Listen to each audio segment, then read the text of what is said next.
কোর্টে বলছে যে আমার যে পজিশনটা হলো একদিকে এই প্রসিকিউশনের দেখাই বলছে যে ওনাদের বাহিনী এবং আরেকদিকে হলো যে আওয়ামী লীগের যে সাপোর্টার তাদের দুই দিকের যে উক্তি তা তো আমি স্যান্ডউইচ হয়ে গেছি।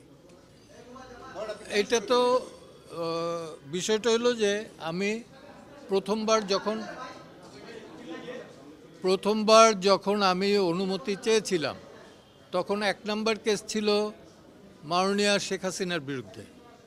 তো তখন আমি হসপিটালে থাকার কারণে আমার এক কলিগকে দিয়ে পাঠিয়েছিলাম, সেটা কোর্ট তখন রিগ্রেট করলো এই কারণে যে অলরেডি নাকি অ্যাপয়েন্টমেন্ট দিয়ে দিছে, অলরেডি নাকি না দিয়ে দিছে। পরবর্তীতে আমি এনিয়াও উইলিংলি রাজি হইলাম মাননীয়া শেখ হাসিনার বিরুদ্ধে 2টো মামলাই করার। কিন্তু প্রথম মামলার জাজমেন্ট বের হওয়ার সাথে সাথেই দেখলাম ইউটিউবে যে মাননীয়া শেখ হাসিনা উনি যেটা বলছেন সেটা আমি যেটা পাইছি সেটা হচ্ছে উনি বলছেন যে এই এমনই একটা হইলো সেখানে জেডাই খান পান্নার যাওয়ার কথা ছিল কিন্তু সেও যায় নাই। আর কোর্ট বললেন, ট্রাইব্যুনাল যেটা বললেন যে সেটা নাকি শুনছেন তারা যে পান্নাকে যেতে দেওয়া হয় নাই। তো নতুন এবং ফিরে আসা গ্রাহকদের জন্য নগদে চলছে ক্যাশব্যাক সহ প্রতিদিন হাজারো উপহার জেতার সুযোগ। হবে আশা আর ফেরা, সারপ্রাইজ সেরা। তো দুইটা একটু ডিফারেন্ট।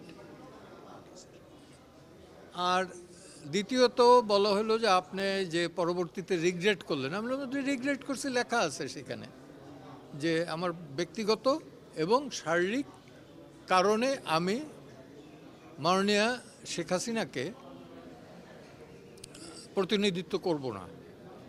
কারণ এখানে আমি একটা মিডিয়ায় নাকি বলছিলাম, আমার খেয়াল নাই কখন কি বলি, যে আদালতের প্রতি আস্থা নাই। তো আমি এটা তো স্বাভাবিক যে কোর্টের বিরুদ্ধে আস্থা নাই এই ধরনের মামলা কিন্তু দিতেন। পূর্ব পাকিস্তান সুপ্রিম কোর্টের চিফ জাস্টিস ছিল চিফ জাস্টিস হাসান ইমাম, তার বিরুদ্ধে অনাস্থার একটা প্রস্তাব নিয়ে এসেছিলেন যে ওই কোর্টে মামলা করবেন না। কেন? যে আপনার উপর আমার ক্লায়েন্টের আস্থা নাই। কে করছিলেন? বাংলাদেশের প্রথম অ্যাটর্নি জেনারেল মরহুম এম.এস খন্দকার, সাবেক অ্যাটর্নি জেনারেল এ মোহাম্মদ আলীর পিতা, এবং উনি বাংলাদেশের প্রথম অ্যাটর্নি জেনারেল ছিলেন সম্ভবত এটা 1964-এরই। ডিএলআরএ বা পাকিস্তান ল রিপোর্ট জার্নাল এগুলোতে পাবেন আপনারা। সেখানে সেই মামলায় একটু বড় হয়ে যাইতেছে, এই প্রসঙ্গটা থাক। হ্যাঁ হ্যাঁ, এরা কারা? এরা একদিকে আমি তো বলছি, হ্যাঁ